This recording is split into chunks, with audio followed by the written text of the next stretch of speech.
Now that you know what this course will give you, let's just make sure that you got everything you need for this course. Here are the requirements.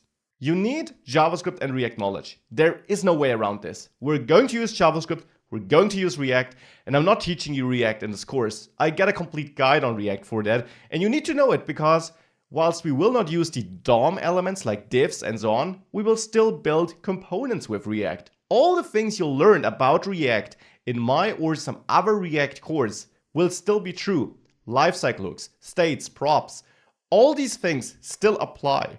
The same for Redux. We will use Redux in this course, and I will only give you a very brief refresher on Redux. So you need that knowledge. You need to know React, Redux, and JavaScript if you want to succeed in this course.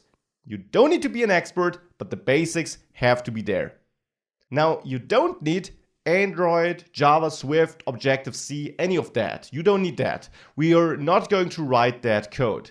We will sometimes have to dive into some Java files, but there we will always just copy some code in we get from third-party libraries. So you don't need to know these languages. Let's have a look at hardware and software. These are, of course, just the soft skills. Now, what do you need from a hardware-software perspective?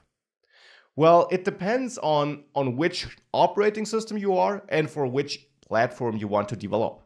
So we basically have Windows, Mac OS, and we have iOS and Android apps. Now, if you want to develop an iOS app on Windows, and the same unfortunately for Linux, this will not work. Not that great at least. You can use this Expo app we used for the first app to still preview your app on that device. But just because the Expo app wraps your native app, it doesn't really install it on the device. If you want to install it on the device or see it in a simulator, unfortunately for iOS development, you need a Mac.